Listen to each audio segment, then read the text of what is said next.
The Leafscast is back. Did you miss us? Because we're back, baby. Play the music. Holy mackerel, what a shot! It's Austin Matthews! Do you believe that? Pounds it off the roof of the net! The Leafs they're like a fortnight away from playing a hockey game. They play a hockey game this week. It's pretty crazy between like the off-season madness of Mitch Marner and all that nonsense, which feels like it was forever ago, and then all of a sudden the Jays being so hot, like it just feels like the last time the Leafs played a hockey game was a full calendar year ago, but it was only like a few months that we were playing Florida and being disappointed, and now it's the next year. This year feels very different already. Yeah, in between Definitely. like Olympic chatter, Kaprizov, McDavid, contract, and yeah, the Jays. Yeah, there's just and there's plenty of Leaf stuff to get into. We get it. It's been a little while. I can't even give an excuse. I can't even give an excuse why it's been a while since we've potted. This team hurts us every year. It's a little bit longer of a recovery. We need to we're early on in the give us hope stage. Like by like November, December, we'll be full hope ready to get hurt again. There you go. Let's get into it. Let's get into what I think is probably the most important piece of news surrounding the Leafs going into this season, and that's the Anthony Stolarz extension. Honestly, I mean, at least since the last time that we've potted, Anthony Stolarz signs an extension with Toronto. Joe Woll is currently out of the organization and out of the building right now on like a personal leave situation that we don't know anything about. And so Brad manages to get Anthony Stolarz locked down to a contract for 2 years, $3.75 million, and it's that's the most interesting, I think, Leafs related thing going into this season. The Leafs have kind of committed to and locked down to somebody that they think is a starting goalie. I'm not sure the last time that we threw that much money to a guy. Well, probably Peter Mrazek, right? It's probably the last time we. This better go really, better than that, right? The last time that we had this level of certainty in our goaltending for years to come was probably Frederik Andersen. Is probably the last time, and it kind of came out of nowhere. It felt like when they announced that Wall was taking a personal leave to be with family. I thought for sure all this means is that Stolarz is going to be the number one, not tandem number one, the number one. He's going to play all these games. The Leafs are probably going to come out hot because we usually do in October, and mid-season, like Brad did with William Nylander, he's going to wait until Stolarz' value is at his absolute highest and then come out and sign Stolarz to like a 5-year, $5 million deal or something. And instead, before a game is even played, it feels like it's a pretty good deal for the Maple Leafs. Stolarz' numbers are off the charts. He was so good last year until he got injured by his buddy there with a flying elbow. And now we got him locked down, him and Wall. Like, those are two high-quality goaltenders. Yeah. We only need one of them to be healthy for us to have a great goaltender in net. And one of the two must be healthy at any given time, right? Well, I think like that point you make there about him being healthy is the big point, as far as like, yes, he had a great one season, but it's like, well, 4 years is a lot for a goalie. But I mean, But hold on, he didn't just have a great one season. He had a great like 2 or 3 seasons before that. I said in 2-year Florida. contract. You're right. It's a 4-year, $3.7. It's a 4-year deal. It's a lot. But it's like, it's not just he has 1 year, like he has 1 year with Toronto to show us this, but like he had top of the league backup numbers when he was behind Bobrovsky in Florida as well. So like he's been doing it for a while now. It's still at a huge sample size, but like I don't think it's like just 1 year or whatever that you can sum it up to. Like he's been doing this for a while now. He's been doing it for a while, and like overall, I am in favor of the deal, especially with like the cap going up. Like 3.8 is totally fine for a 1A goaltender. He's 31, so it's his age 31 to 35 season, so it's like not without risk, but you got to risk it for the biscuit sometimes. He's going to be the guy through the Austin Matthews era.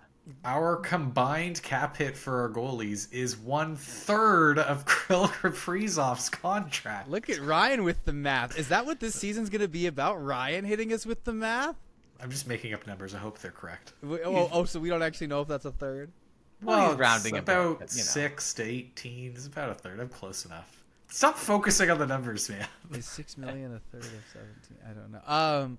Well, okay, but I still don't necessarily view this as Anthony Stolarz is they're looking at him as they've made the decision that he's the number one piece of the future. I still think this is a job that if Joe Woll comes back at some point and plays well, he could win that job back. And I don't know, Stolarz sticks around, they ship him off, whatever. Because Joe Woll's still a young goaltender. He's great. I mean, both of these guys, Stolarz especially, is sometimes seems like a Team USA contending type of goaltender anyway. He's in that, or he should be in that conversation. He's got the numbers to back it up. I think it's an absolute steal we were able to get him for this amount of money, and especially considering what some of the other goalies in the NHL are signing for.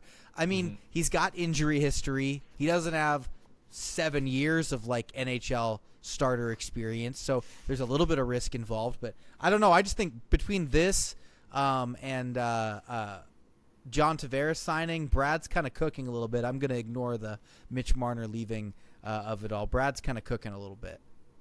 Steven, how is it just because you keep getting older that you refer to Joseph Woll as young Joseph Woll? How old do you think Joseph Woll is? He was in the 2016 draft, so he was 18 in 2016. It's been 9 years since 2016. He's 27 years old. Now, Steven with the math. Is that what this year's going to be about, Steven with the math? Wait, so then what does that leave Tim to do? The people come here to listen to Tim. It's Shimmy with Timmy. Do I become the comedic relief guy? If people come here to listen to Tim and Ryan and I take all the math, we're putting another man out of work. Okay? And that's the last thing we need these days is another man out of work. It'll be interesting. I think you have more hope in Joseph Woll than I do. When I look at Joseph Woll and Anthony Stolarz, I'm reminded a little bit of the Reimer and Bernier days.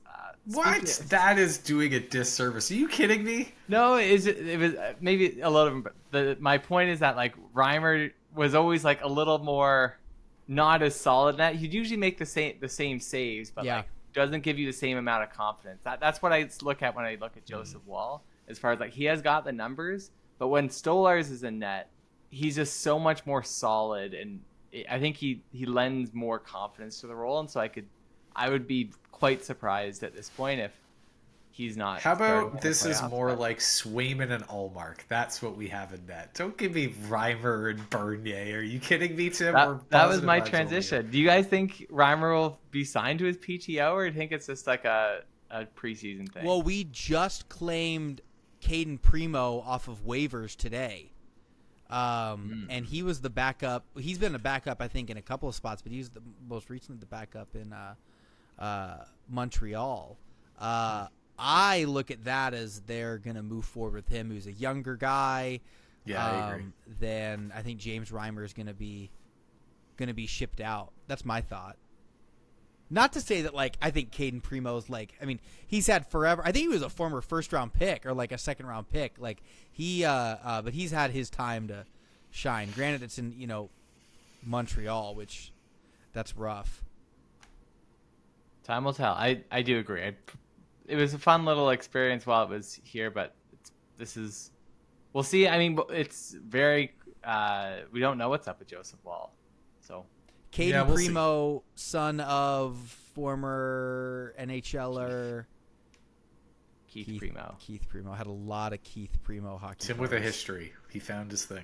He was also a 7th round draft pick. All right. Close. All right. I said first. Can I be out of hockey shape a little bit? I mostly just care about the Blue Jays. A little rusty. Now. Can I be out of hockey shape, man? It's allowed. All right, let's talk about Easton Cowan, and I guess a little bit of the roster here, because that's probably been, well, from a forward perspective, considering just the guys that are in the building, Easton Cowan's been the big name, right? Where's he going to slot in? He got a lot of playing time in the preseason.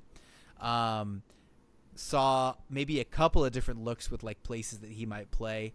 But right now, after the practices today, we'll get into the lines, but he's essentially listed as the 13th forward going into the season. What do you guys think about that? Or I guess we can get into the lines and maybe where you could see him slotting in, or what you'd rather see him do.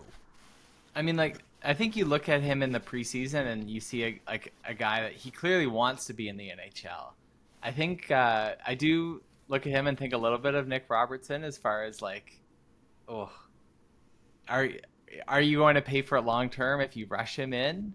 But like, it would be so much fun to have him on the team, right? Like you see that he wants it, so He's impressing in camp. Like I see so much about him, and it seems like Craig Berube always wants to talk about him. Like it feels like he's there and he's exceeding expectations. And I do think that he has a legitimate chance to make the lineup on, like, granted, like a fourth line, probably like 9 or 10 minutes a game, maybe like some power play 2 time or something.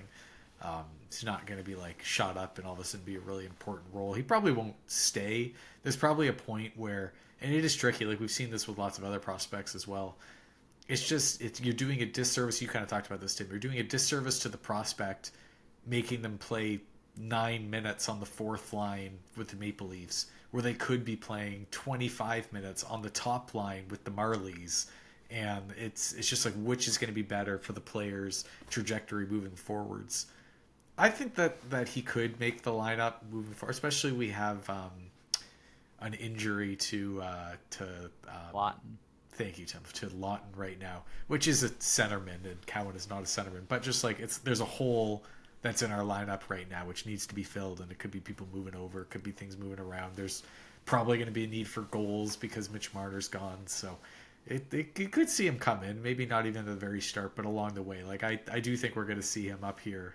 I don't think in the playoffs, but it'll be an interesting audition to see where we go. Well, the lines right now at forward are as follows, and I guess you guys can let me know if you realistically see him slotting in any way here. But so top line's Matthew Nyes, Austin Matthews, Max Domi.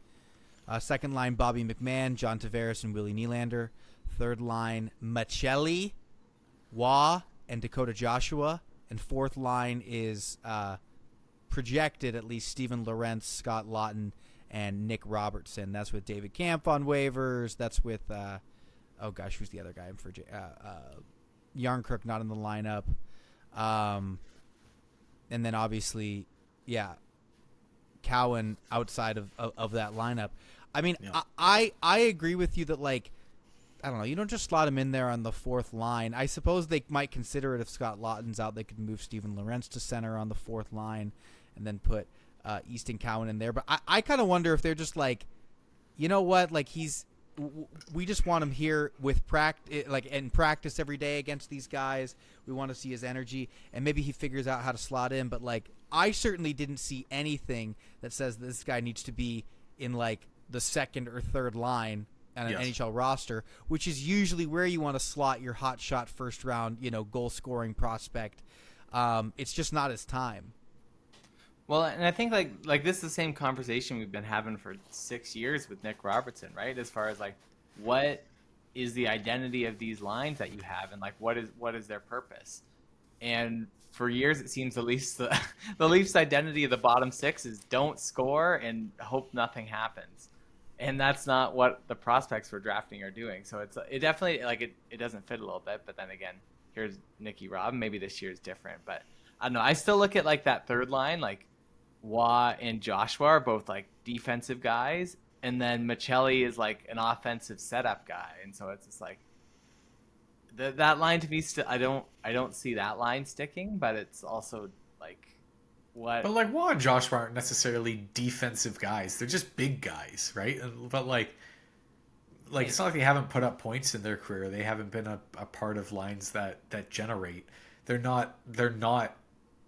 It's not like you have 3 Machellis on that line or like a Max Domi. There's players who are all offense, so they're not that. They're say that they're more well-rounded players. But like Kampf is a defensive guy. Like you put Kampf on a line, that line's doing nothing. I wouldn't say that Waugh and Joshua are that, right? They're like more closer, probably in the middle, and maybe having someone like Machelli on that line will elevate them to be more offensive guys rather than.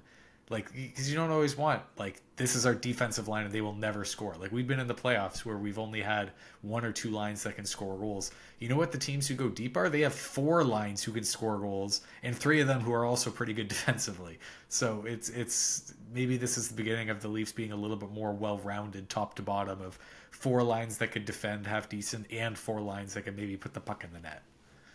We'll see. They're like 20 to 40 point guys, which is not nothing, which is more than David Camp. Yeah, It's more than David Camp. If those guys are not offensive guys, then what is David Camp? Is he even on the ice for you? Like, well, I think though, like in terms of the top 6, right, which is the guys that we recognize on this team, there's a lot of players that we have seen play some pretty inconsistent puck, especially in Max Domi and Bobby McMahon. I mean, I think the last time Bobby McMahon scored a goal, I think, Tim, you weren't even married. You know what I mean? It's been that long, right? Like Bobby McMahon, I don't know that like off of the merit of what he was coming off of last season warrants a spot in the top 6 right now. So like I definitely still see Bobby McMahon and Max Domi's jobs as jobs that are up for grabs, right? Whether that's a spot that Dakota Joshua or Michelli or freaking Easton Cowan somehow at some point might move their way up into that spot. I mean, was it not last season there was a point that Fraser Minton was playing on the second line wing, right? It's not something that Berube's never done before, but I don't know. Cowan's just he's the name, right? He's like the fun name, I guess, right? Even though we have guys that we traded for and signed this season, it's just like Cowan's the kind of felt like he's been somebody that we expect to see on the Leafs for a while. So time will tell. I think the lines will be definitely blended up, certainly in the first month or 2 of the season. So it'll be fun to see where he fits in, because like I think he's so key for the future, right? Of needing. But guys if I had to pick what I think will be our lineup, and obviously if we make some splash at the trade deadline, then you can't predict that. But if I had to predict like what's our lineup going to be for game 1 of the playoffs, I probably would pick that as the most likely top 6 at least. Like, I think it's probably most likely that Domi is up there and Bobby McMahon is on that second line. Granted, they don't have this crazy drop-off or injury or something. The problem is that, like, I'm not as high on Michelli as I think most other Leafs nation is. Like, this is like a third-line player at best that for some reason people have just decided he can probably play with Matthews. Like, I don't know where that's coming from. But the problem that I see coming forward is that, like, if we have some injuries, we don't have a lot of just NHL quality players. Like Camp for waiving, and then there's Cowan, who's like we hope could maybe be. I don't even know if there's anyone else that like is in that conversation who will even be on the team through the rest of the season. So I think we're pretty thin at forward. I think we're maybe better off at defenseman. We're really good at goalie. But we kind of have to have a healthy season here because we just don't have a lot of other able bodies who can come and fill the holes. There's not like a ton of name brands on the Marlies, but there's like some guys, like especially some of those college free agents that we signed, not this past offseason, but the one before that, of guys who got like that Jacob Quillian guy who got like a 2 or 3 game stint in the NHL. I think he might have even scored a goal. I don't know. Like if we're calling up guys from the Marlies, there is no. Oh my gosh, who's the Jays pitcher that just cooked last night? Savage. Yeah, there's no Savage hanging out in the Marlies. Do you think he plays hockey? Can Savage. we scoop him up here? No, he's busy. He's got more important he's got things other stuff going on. But I'm just saying, I don't know. It's definitely interesting. Cowan's also basically never played in the AHL still. You know, right? Like, in a lot of that's because of the, AHL and OHL rules and stuff. But, like, he was due up for a period of time in the AHL. It's certainly not going to hurt his game. That's probably where he just needs to go. They might just be trying to get some more practice with him with the big boys in the NHL and give us some more of those practice clips to salivate over. Okay. Keep rolling? Yep. Let's talk defense. Yeah. So this is an aspect of the team that, I don't know, to me is a larger question mark going into the season. We're basically rolling out with the exact same cast as we did last year. Morgan Rielly, Brandon Carlo, Chris Tanev, Jake McCabe, Simone Benoit. Who am I forgetting? OEL. Oh my gosh, yes, OEL. And I worry about it because, like Tim, we're getting older. Father time Comes for us all. Well, not Ryan. Look at how spry he looks. So young, so handsome. I'll share the secret with you guys later. Oh, okay. Keep it live on the pod. Off air. No, that's too dangerous. But like, I just wonder about like that was such a strength of the team last year, especially a guy like Chris Tanev. He's 35. Mm-hmm. Is he 35? It's 35, right? Yeah, 35 this season. It's a short list of top-end defensive defensemen that are 35 playing in the NHL. What makes you nervous is the TJ Brody saga that we witnessed just a couple years ago, where he was so good, and then one year he was just not, and he was brutal, and then the next year he was just like not even on the team because he was so bad. So it could happen to any of these guys anytime, and there is nothing that gives you reason to think that Chris Tanev will all of a sudden not be able to play hockey this year. That'd be really bad because we have him for like 5 more years. Right. 2030, we have more Rielly, McCabe, and Tanev all UFAs in 2030. Like there was no reason. Like none of them showed you those signs of decline. Rielly was really the only one who took a big step back last year, but I wonder if that was more as the new coach and new dad. Steven knows about that. No, I do. New dad energy. So it's I wouldn't say I'm that worried about the defense. I think it's pretty strong. We're going to have the whole year with Carlo. Carlo was a huge ad that we made at the deadline. And now we get him for the whole year. So that should actually help Rielly be even better this year than he was last year, because now I don't even remember. Did he start the year with OEL last year and then he moved on to someone else because OEL went down? I don't even remember. It was the classic Benoit or something. I don't know. Just he never has a good partner. Rotating cast of partners. Yeah, but now he's going to be with Carlo all year, which will be really good for him. Good for the Leafs. Rielly's going to be back on PP1, so he'll probably get a lot of points there. I think it'll be a good year for the Leafs D. I've just got to see it. I don't know. I'm telling you that like there is a short list of NHL defensemen that are at the age, and especially the average age that the Maple Leafs defense is at. I suppose like for a veteran team, you'd expect a veteran defense. But when we're talking about Stolarz, and we've got a note here about some realistic expectations, who had like, up years last year, where what do we expect out of them this year?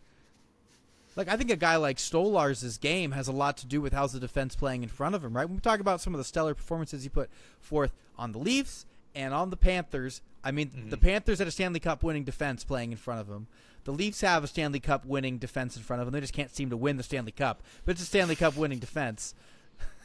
It does. That's right, though. Like, I look at that defense, I say that's the kind of defense that could win a Stanley Cup. Yeah. It just feels like it's built for that. Yeah. I don't know. You guys might be drinking the Kool-Aid a little much. I don't look at What are that you and say talking that's a about, Tim? Stanley Cup defense. I say that's like an above average to pretty good defense. I'm just saying that, like, in the playoffs, you need big monster defensemen back there. We got like 5 of those. Yeah. I suppose. They were so good last year. Tim, are you just old and you're starting to forget things? They were so good. Tanev was like the best defenseman in the league. Like, it was, give me a break. We are in that 3-month stretch of the year where Tim is older than me, and it's showing. And really, the gap between Tim and Ryan has never felt larger. That's right. Ryan just so spry. We're all rusty. Dude, I'm getting gray. Did it come through on the camera? I see it. Yeah, like I'm getting gray, man. Too much Leafs hockey for sure. Yeah, I'm really pumped though. I am really excited. I mean, like this is honestly just the best time of the year. Like I'm so excited to have Saturday Night Leafs back.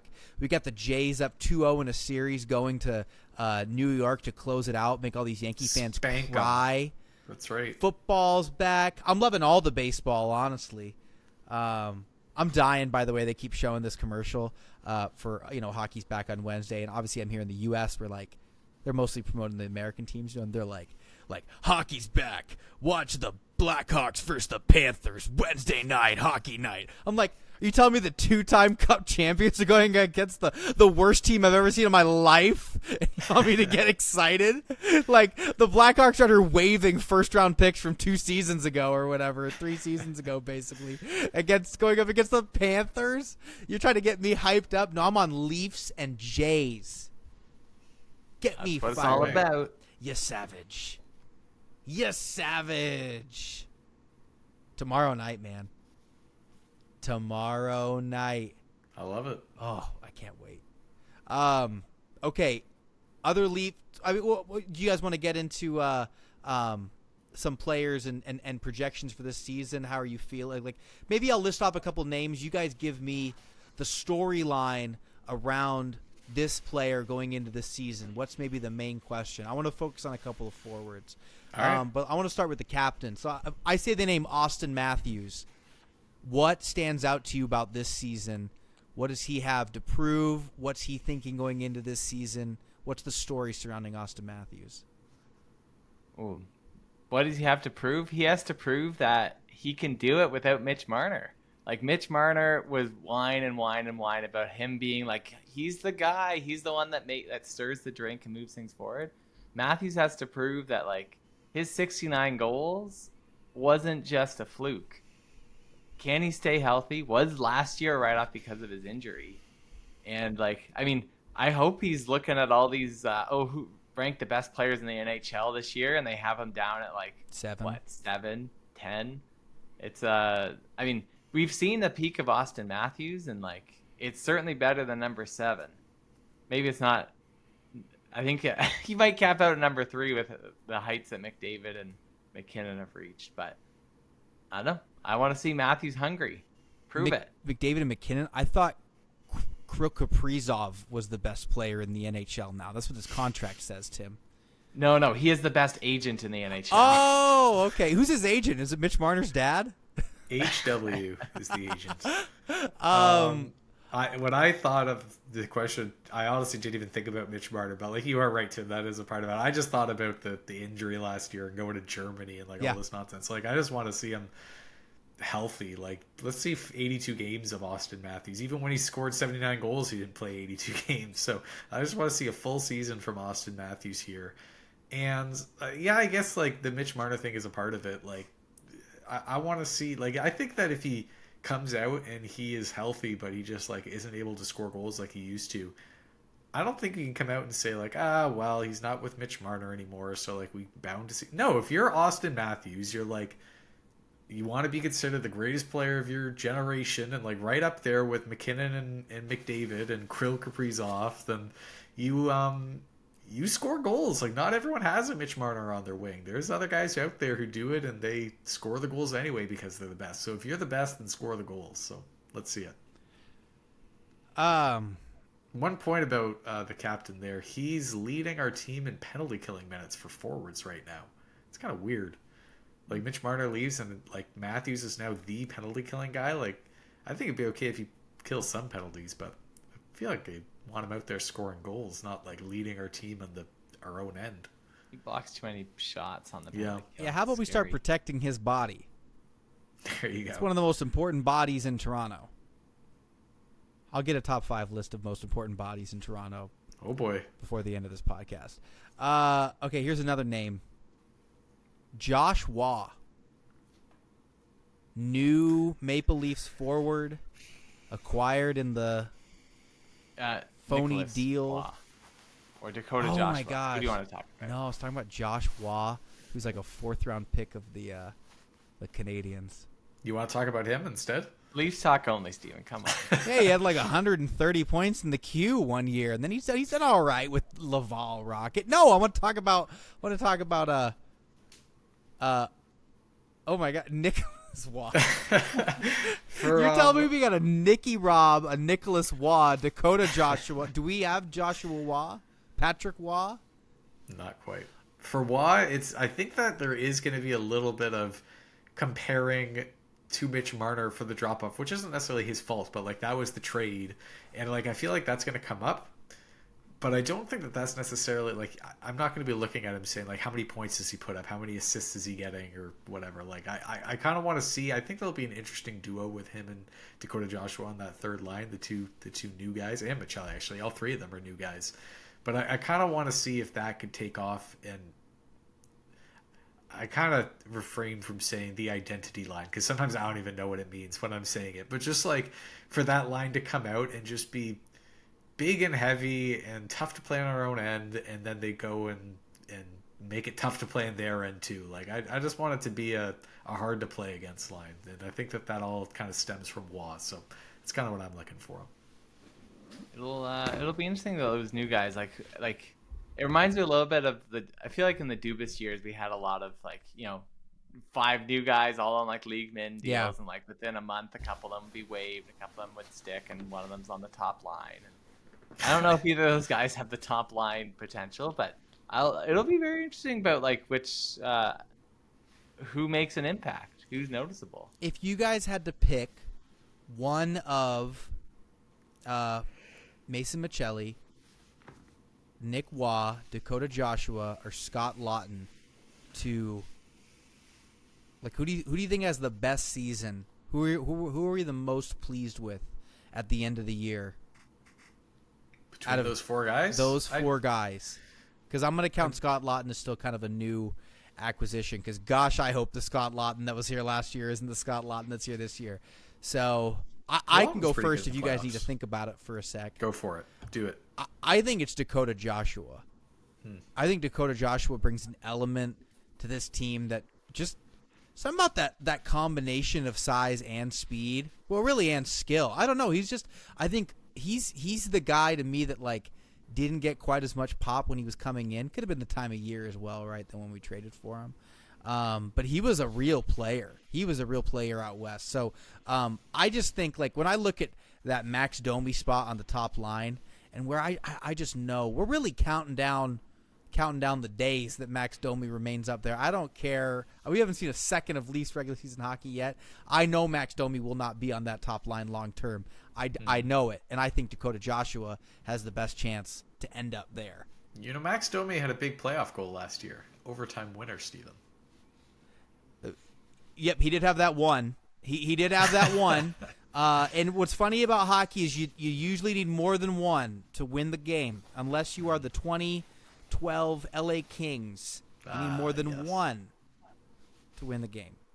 I'd probably agree with you that it's Joshua. There's a little more riding on Waz being the centerman. It's a little harder to shine when you got an anchor down there, and I think Joshua maybe will get a little more offense going than Wah will. So I'd probably agree with you, but it'd be between those two, well over Lawton on the 4th line, and I don't have the highest hopes for Michelli. So Josh Waugh having a great season to you is him moving up in the lineup from like a 3rd line spot, or is it just really being that solid, steady 3rd line center that is kind of a line driver but remains on that 3rd line? Is that what you see out of him being an awesome season?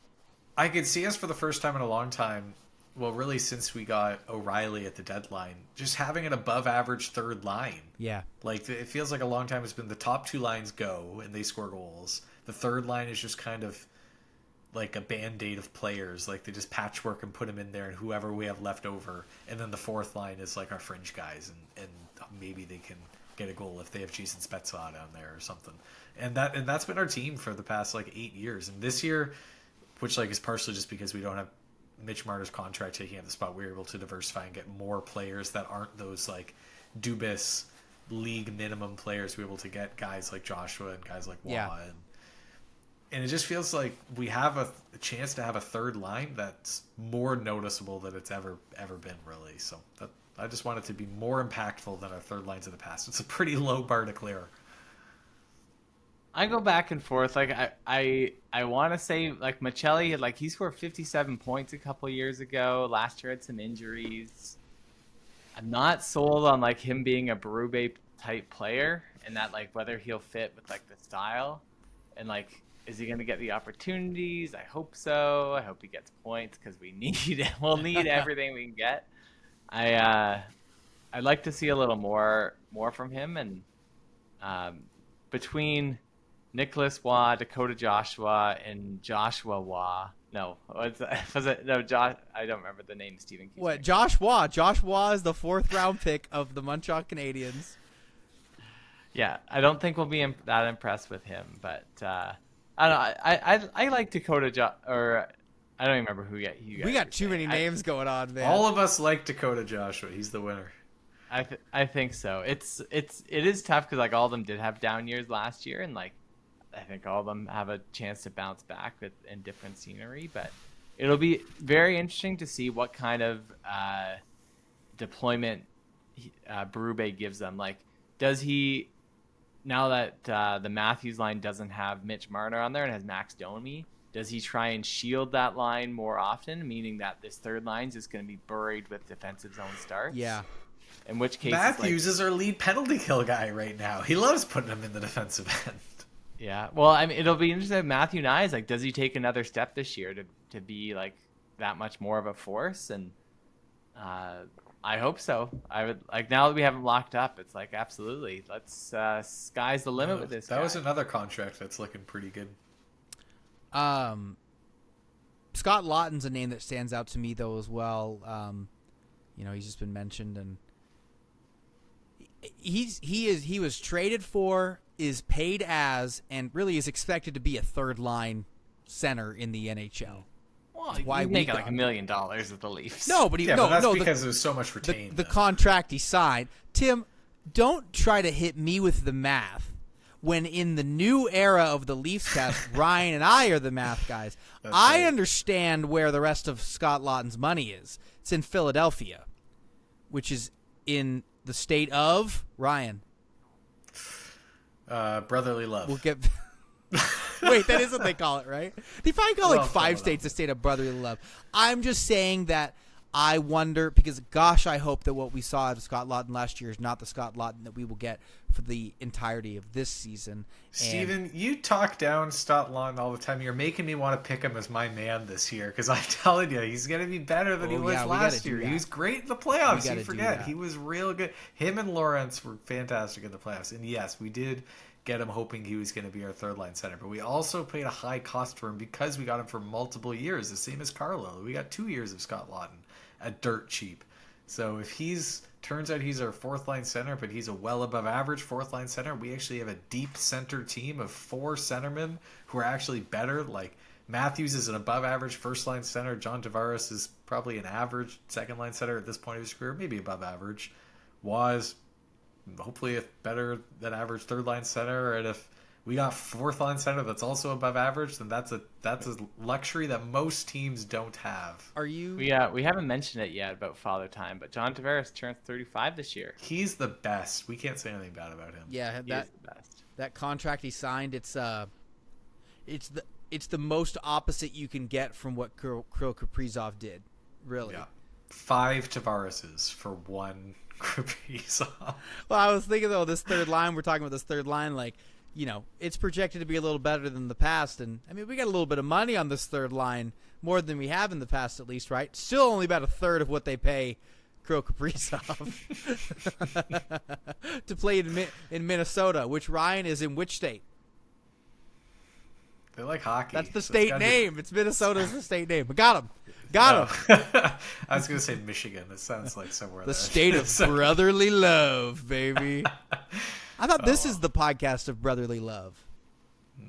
It can be sometimes. Is the relationship's okay? Ryan, I like that shirt, by the way.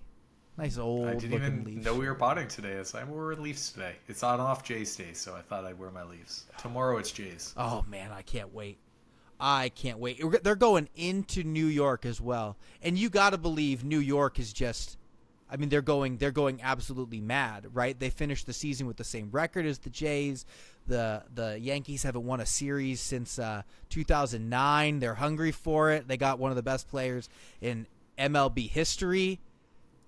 It is something to be said, and Tim, you kind of made a joke about it in our chat there, but like they said, it turns out a homegrown talent can perform under pressure and big in the playoffs and win, talking about Vladdy and making fun of Mitch Marner or whatever. But like, it is true. Like, the Blue Jays are coming up huge here in these first 2 games against the New York Yankees, and they're blowing them out of the water. Like, let's take a lesson from these guys. It's clearly not in their head. The Blue Jays have arguably had an even worse track record in the playoffs than we have had.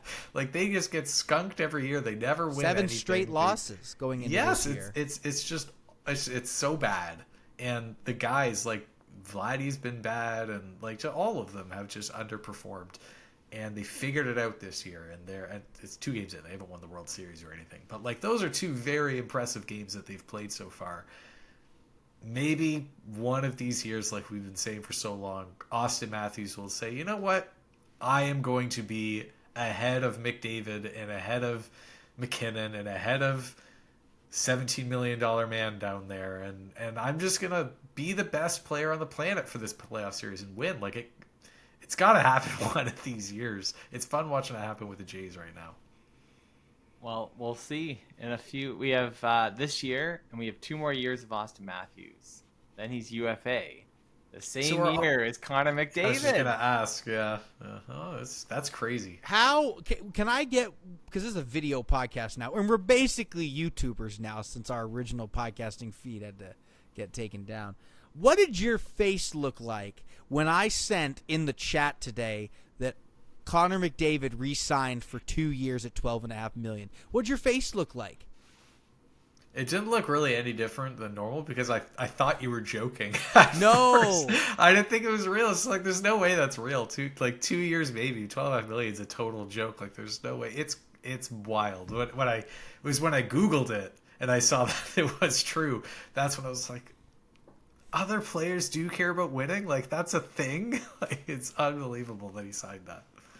Yeah, just I mean, I thought it was like bottoming out in July 1st when all the Panthers guys all decide to re-sign for less, and it's like, and then McDavid does it too. Though at least Kaprizov pulled the Leaf player and took them for all their worth. But we'll see.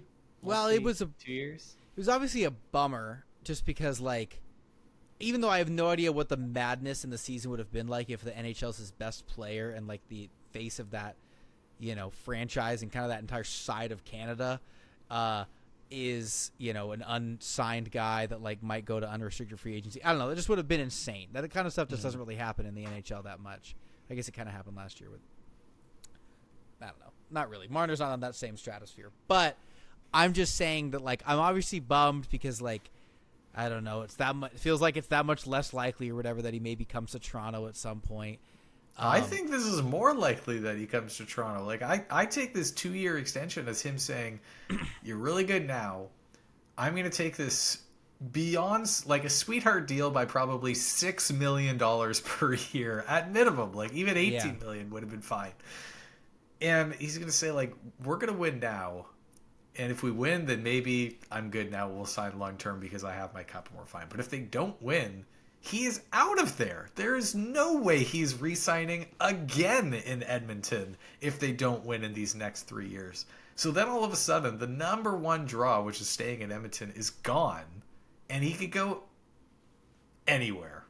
And why not the Leafs? So, I if anything, think that, it's obviously not going to happen now anymore. It's not going to be 1 year from now. But throughout McDavid's career, the likelihood that he goes anywhere else is higher now because of this deal. I just I don't know. I don't think there's too long to wait.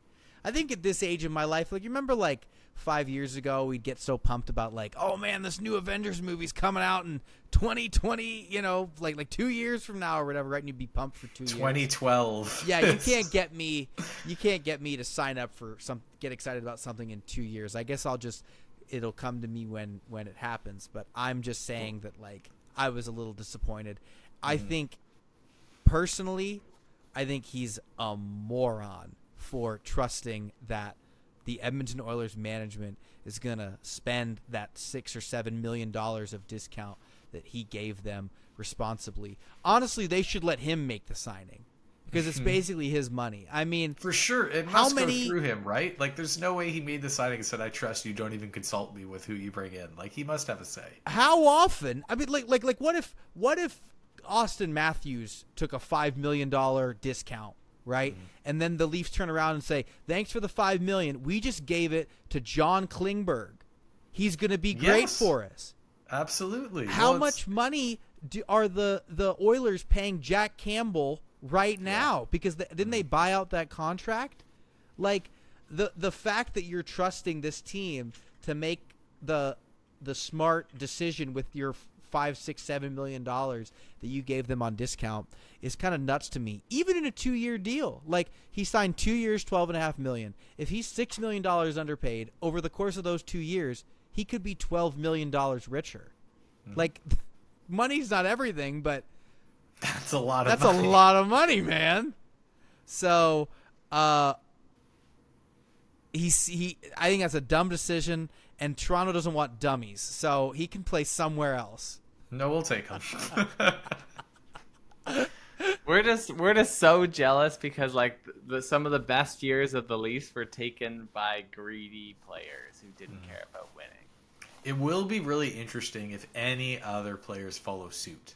Like I can't. There's been players who have taken a hometown discount before, but not a hometown discount by 30% or whatever it is.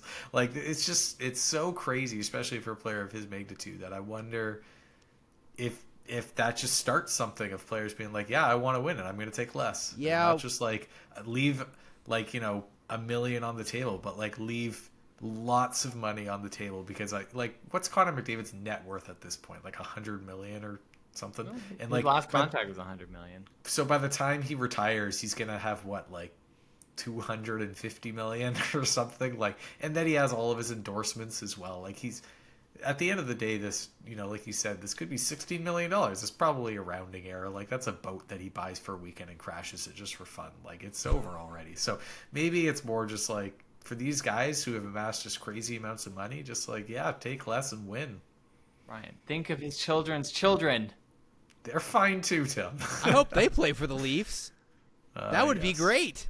Let's get some breed gene pools in here and let's get Connor McDavid. Well, Jace Tavares has got to be coming up to his draft year at some point here soon. That's true. All these incredible young Canadian players and stuff. That was really crazy to me. The 2 years is unreal too. I mean, for an NHL contract, like I can think of like Crosby signed a handful of deals, not at the same 30% discount, but he signed he would always sign 8.7 mil or something like that when other guys were signing for 10, 11. Yes. But yeah, it's just. I think we'll see more of that, like the 2-year deals. Like the next couple of years, like they say the cap could go up to like 107 next year. Like the cap is going up so quickly in the next couple of years. Like players don't want to lock in now. Like one, because like teams just can't afford it. Like I mean, unless you're the Minnesota Wild, who are going to make it work. But I think we see a lot of deals next couple of years, and then they start going back to long term. Like McDavid will be, I think, 32 on his next deal, so he'll get his 7-year deal, or 6 years if he's leaving Edmonton, and right off in the sunset. Guys are signing for, or I guess they're trying to lock in, that next big bag. So it's interesting that it happened now. Like obviously it wasn't a negotiation. Like this is just what McDavid wanted. Like it's not like McDavid wanted 14. They said 2 years will only go 12 and a half. Like I laughed when they said like, oh, once McDavid decided to stay in Edmonton, it was a quick negotiation to get the contract drawn up. It's like, obviously they said quick, sign before he comes to his senses. Well, so what was he waiting for? Like was he waiting to see what Edmonton was going to do? He just made the decision, I'm going to stay at Edmonton. Weird. They better spend that money smart, man. I can't wait for them to just make a horrible signing. Just brutal. Yeah, who's the one player that like Edmonton signs this guy and it's hilarious because it's that guy? Like, who comes to your mind? Tyler Bertuzzi. That's a good one. That's who comes to mind for me as like somebody who just ends up playing there. They need like some grit. They sign him to like, I think the Leafs signed him to like $4.5 million or something. Mm-hmm. No, they're gonna bring in all 5 of those World Junior players that were Carter Hart comes in to save the day, to fix the goaltending. Carter Hart. Is that just like them betting on like out west? They haven't heard the news yet or something, right? They missed this story because the lawsuit or the court case happened in Ottawa. That's funny. Give That's me a break. One, no, I don't have one anymore. That's the correct answer. There's Tim with the comedic relief. We're there settling into our new roles. We all know what we're here for. So the Leafscast is back. Man, it's a new year. Oh, crazy deal. I've seen too. There's been like Logan Cooley denied or turned down an 8-year like $9.8 million contract this week. Like some of these guys, they're doing this. I don't know. They're waiting right for, like Tim's saying, that next big jump. So I don't know. It's gonna be tough.